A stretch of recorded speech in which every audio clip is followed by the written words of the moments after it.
Let's start with our garlic dip called tzatziki. Take a cheese grater and put it inside a bowl and grate your cucumber on the grating size that we're showing on the video.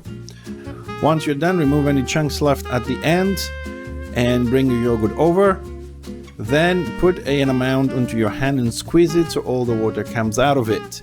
You can also use a towel and squeeze the towel to strain all the water from the cucumber, or at least as much as you can, and then add it into the yogurt.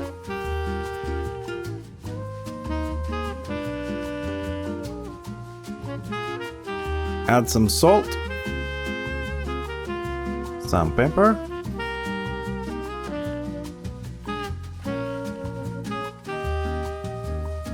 a splash of vinegar, followed by approximately 2 to 3 tablespoons of olive oil, and give it a good mix. What you want to end up with there is a nice creamy chunky result. Now take the cloves of garlic, cut the 2 edges and smack it with your knife. This will help you to peel off the skin very easily. Then proceed on to cutting the garlic into fine pieces, very fine pieces. Alternatively, you could use one of those garlic smashers. When you're ready, add that into the mixture and give it a good mix so the garlic goes everywhere. Then put some aluminum foil atop if you use a different type of container, or some film, and put it in the fridge. Remember to cover it, you don't want your whole fridge to smell like garlic. Let's prepare the rest of the vegetables. Let's take the onion first, peel the 2 ends and then cut it in half. Take the skin off and cut it into relatively fine pieces and put it on the side to use later.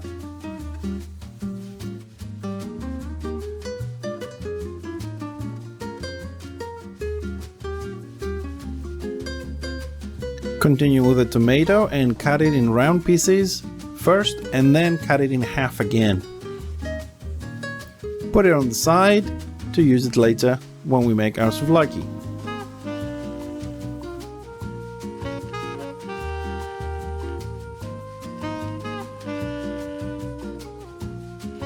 Wash the potatoes well with the skin and then cut them in elongated pieces which are fairly fat.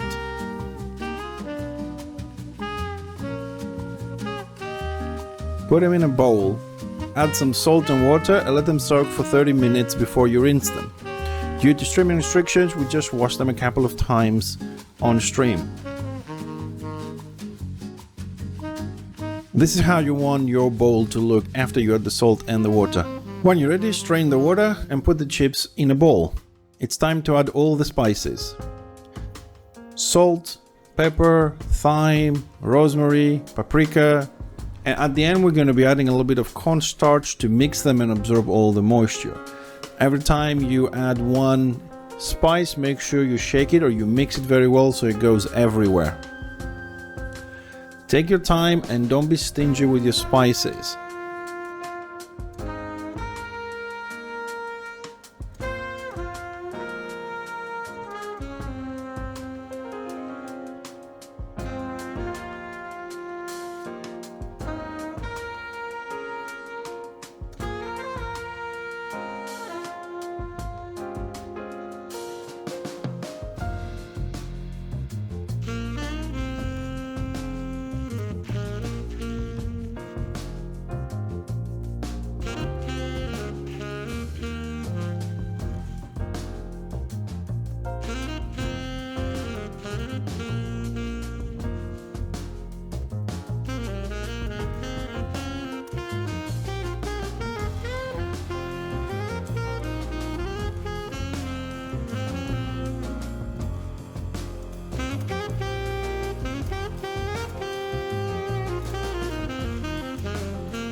Small note, when you add the cornstarch, make sure you mix it very well, and you should have a feeling on your hands that there's no moisture in the chips. They're really dry and well covered with the cornstarch.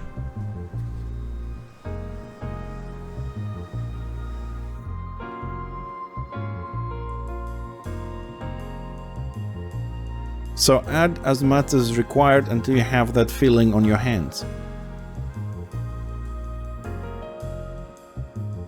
When it's ready, it's time for us to fry our chips. If you're not certain if the oil is ready, or if you don't have a thermometer, simply drop one chip, and if it's bubbling, it's ready. Add the rest of the chips and cook for sufficient time, usually until they're nice, red and crispy.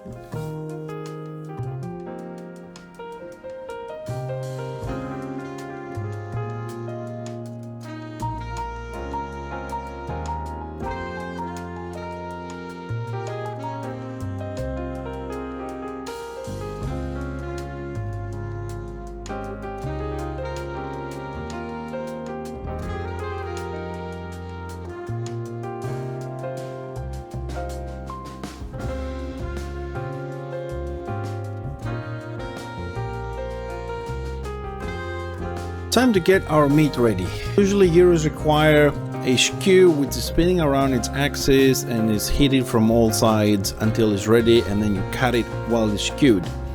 To do this at home is fairly difficult. You will have to buy a specialized machine. The alternative is to create a vertical skew with using any skew you have, metal or wood, and put the meat there, put it in the oven and then cut it.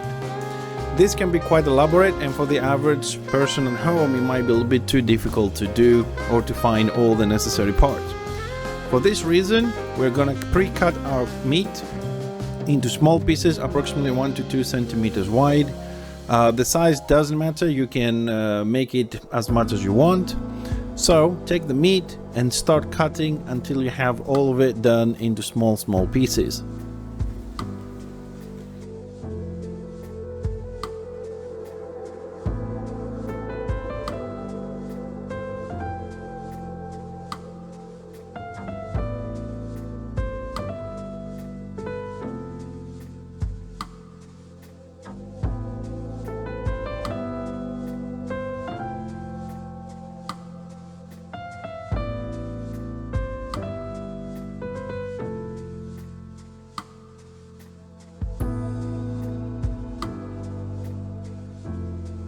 When you're done cutting and trimming the meat into small pieces, it's time to season it. Traditionally, they don't use a lot of spices, just some salt, pepper, oregano.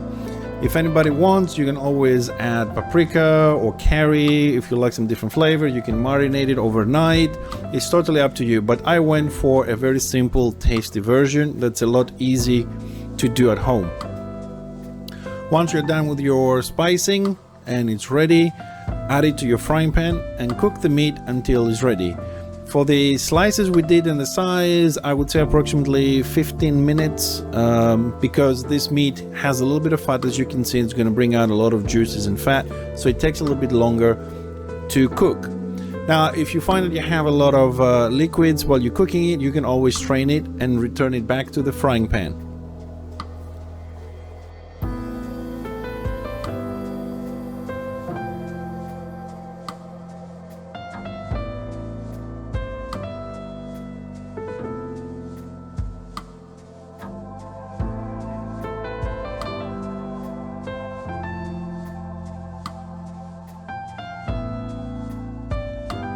When the meat is done, transfer it onto a plate, and as always, put it on the side to use it later.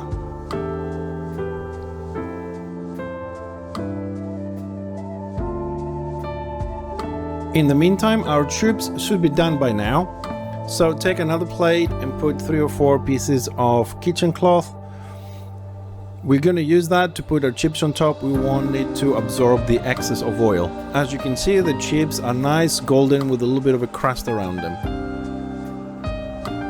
We're going to leave the chips on the plate with the paper for 2 to 3 minutes, and then we're going to transfer them to another plate just to make sure there isn't any oil residual. Take another small plate, grate some cheese. If you don't have grated, you can use any type of yellow cheese you like.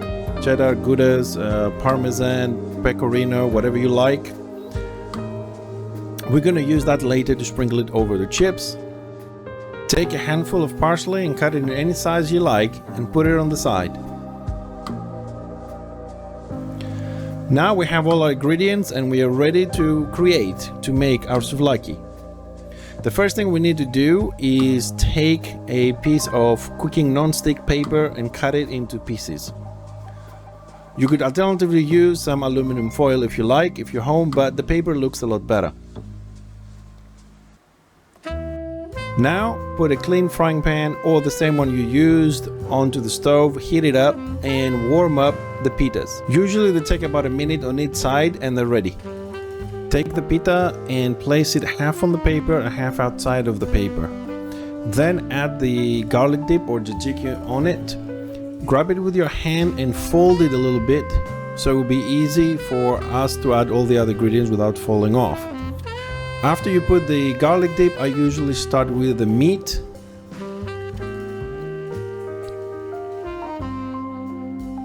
Just don't overdo it of the quantity, because remember we need to fold this into a round shape. Then I follow in with a few chips, 3 or 4, because they are fat chips. You won't be able to fit any more there, unless of course you do the chips from the beginning a little bit smaller. Add 1 or 2 pieces of tomato, as much of the onion as you want. It's something you can easily fit quite a bit of it if you like it.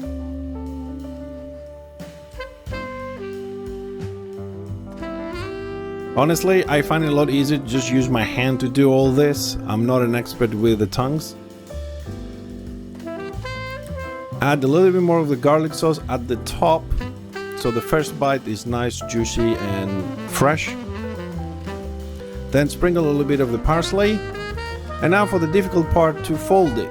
Try and take one piece of the paper and take it over the edge of the pita. If things are starting to move left and right, just press them down with the tongues a little bit and then just fold it and wrap the best you can the bottom so things just don't go away. And then you have one souvlaki ready to go. Now let's go and plate it and make it look nice to serve it to your friends. You can use any type of plate you like, but I got these new ones and I'm going to use those. I find this to be very nice for serving to my friends. And the first thing we're going to do is we're going to place the souvlaki we just made on one side of it. I think it looks nice there. Then we're going to take some chips. Like I said, I do things with my hands a lot faster and better. On the other corner, just a few.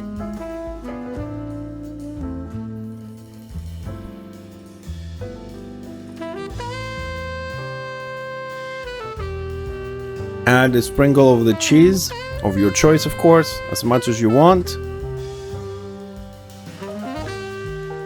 Then we're gonna add a little bit of the garlic dip on another place there on the platter. So someone, picking the chips, they can dip on there. There we go. Plenty of it. Then we're going to add a little bit of the tomato we got left, a little bit of the onion, like a little salad on the side.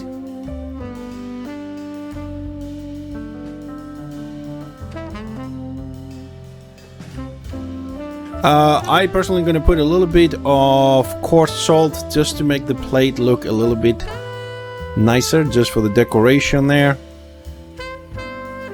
And finally we're going to add a little sprinkle of oregano on top of the tomato, which goes very nicely with it. Tomato and oregano is like the ultimate combination. And the final touch, just for the decoration and the freshness of the plate, we're just going to take some of the parsley we got earlier over the garlic dip, over the chips, over the potatoes, just all over the place. And you're ready. I hope you enjoy this. Bon appetit.